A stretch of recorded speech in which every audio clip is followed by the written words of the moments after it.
जय जगन्नाथ बंधु मैंने आशा करुच्छे आपण मैंने भलरे थे।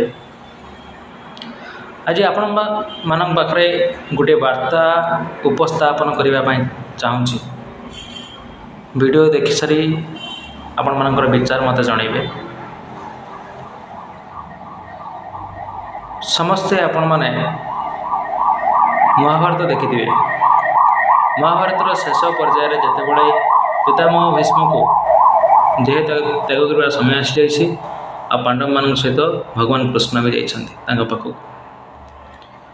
पितामह भीष्म कृष्ण को देखि प्रणाम जन, कृष्ण भी प्रणाम जन। कृष्ण को शेष समय पितामह भीष्म कहते हे कान्हा, महाभारत होता अन्याय जोटा कि दुर्योधन को जंग को मारी हत्या करवा, दुशासन छाती चिरवा, जयद्रथ को छलना करी हत्या करवा, कर्ण को हत्या करवा, एमती अन्याय कौन ठीक थिला?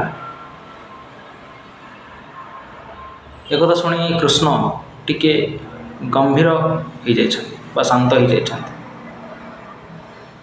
कहले महाभारत युद्ध तो मुझे नथिली, मतलब महाभारत युद्ध मुझे करूनथी, जो मैंने करुले से होचंती पांडव माने। आउ महाभारत युद्ध जय करिसेंती केवल भीम आउ अर्जुन पाई। आपण प्रश्न पचारि पारती हेले मत कौन पाई? किंतु पितामह भीष्म सरसज्जार हसी दे कहले आपण तो होचंती महाभारत मुख्य पुरोधा, आपण ही सब कर्णधार,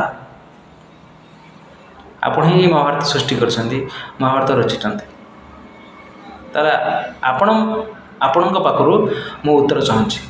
ये प्रश्न आपण पांडव मान।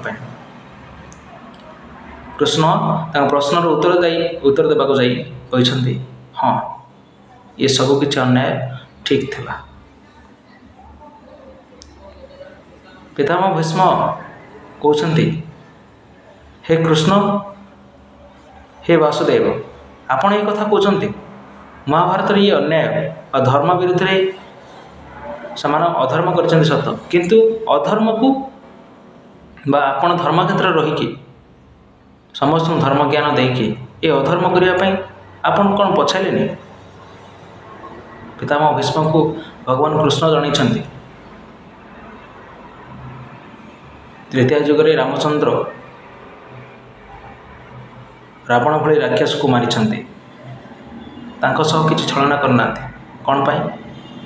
रावण एक राक्षस कुल जन्म होकि से शिवंकर महान भक्त थिला। तांकर कुलवंशर वंशर थिबा भाई अनुज विभीषण धर्म ग्रहण करथिले।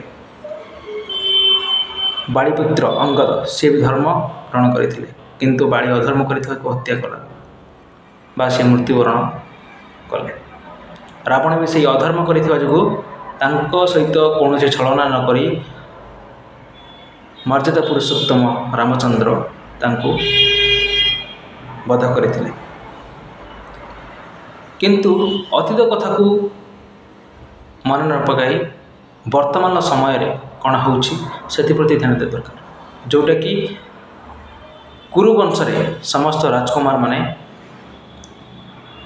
अधर्म को आपणाई थिले बा अज्ञानी हो जाइथिले, बहुत किछि अधर्म काम करते से सहित छलना से सहित माया अधर्म करी से हत्या करा केवल धर्मर विजय पाए। तापर जाई पितामह भीष्म शुणी पूरा शांत हो जाइए। से शेष निश्वास त्याग करथिले। हाँ आज्ञा, ये कथा ये समाज ये कथा कहबार मुख्य कारण होची आजिर समाज कौन आम करिछंती? गांधीजी को अहिंसा नीति रे चली आम कौन पाई? केवल अत्याचार पाई। आपण मैंने भावे थे कौन आम पाई?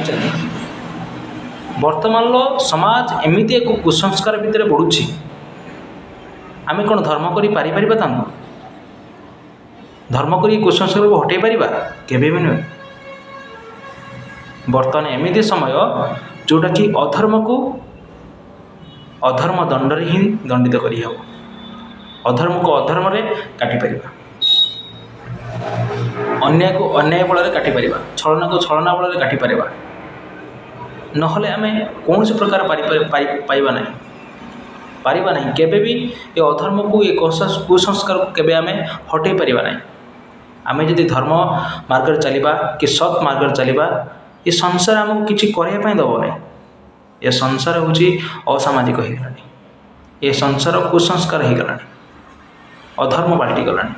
केवल भगवान कृष्ण जन भविष्य में कलि जुगे आहरी भयंकर हो आसो। अधर्म को अधर्म के ही काटी हेब। गांधीजी अहिंसा नीति नुहे, धर्म मार्ग नुहे।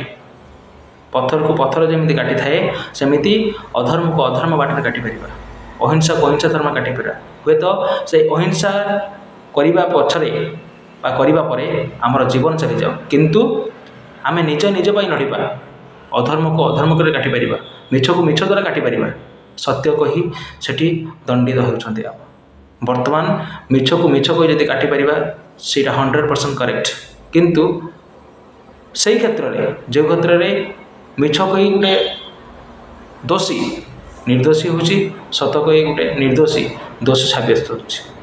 वर्तमान समाज वर्तमान अंध सरकार बा अंध समाज बा असामाजिक कुसंस्कार भितर बढ़ुछन्ति। आपण माने विचार करिवे